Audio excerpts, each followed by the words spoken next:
아주 원고를 누가 썼을까 이런 생각이 들었어요. 굉장히 간략하게 조목조목 핵심을 짚은 것 같았는데 한번 들어보시죠.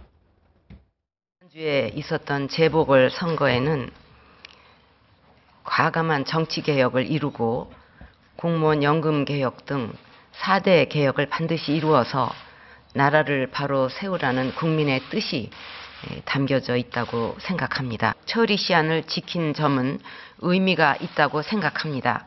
개혁의 폭과 20년이라는 긴 세월의 속도가 당초 국민들이 기대했던 수준에는 미치지 못해서 매우 아쉽게 생각합니다.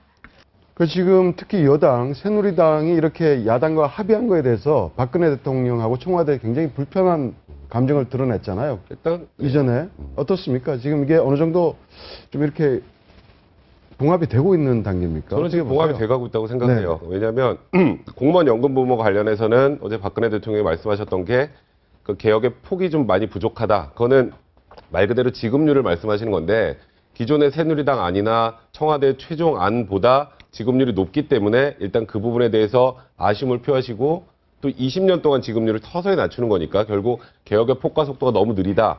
하지만 그 시한 안에 합의한 게 의미가 있다라고 하신 건 일단 그 부분은 부족하지만 받아들이신다라는 뜻인 것 같고요. 다만 이제 국민연금 부분은 안 된다죠.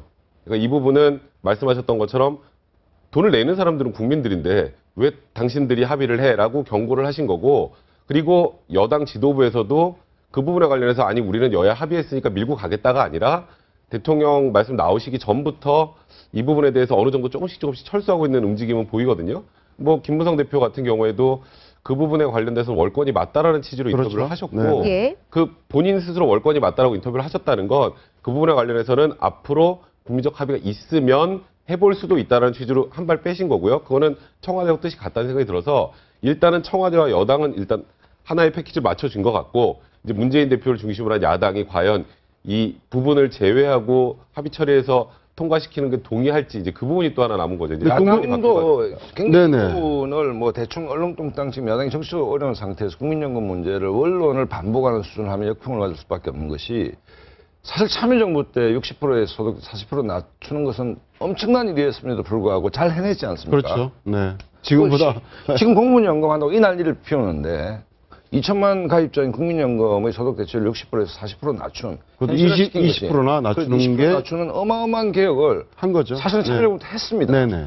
했는데 문재인 대표가 거꾸로 노인표가 안 나오니까 장년층표가 안 나오니까 이걸 50% 올리겠습니다라고 했는데 무상급식 논란 이후에 국민들은 이제 속지를 않습니다. 네네. 자, 올려주는 건 감사한데 당신 돈으로 낼 거냐라고 바로 질문이 갈 수밖에 없는 것이죠. 네. 그렇다고 본다면 야당도 이 문제를 잘못 쿠킹을 했을 때는 정말 그 수권정당, 책임정당이라는 거가 점점 거리가 멀어질 수밖에 없지 않습니까? 저는 말씀하신 내용에 동감할 수밖에 없는 게 도대체 야당을 믿고 우리가 정권을 맡길 수 있는가 하는 근본적인 문제가 생겨요. 질문이 생겨요. 왜냐하면 이번 연금 개혁의 핵심은 공무원 연금 개혁이지 않습니까? 네. 그렇죠. 근데 뜬금없이 지금 국민연금 개혁이 드러나와 가지고 이 부분이 어떻게 공무원 연금이 개혁되었고 어떤 뭐 기대 수익률을 예상하고 있고라는 구조적인 문제는 전혀 들어가 버리고 국민연금 개혁이 옳으냐 그러냐 문제가 지금 표면 위로 부상하고 있거든요.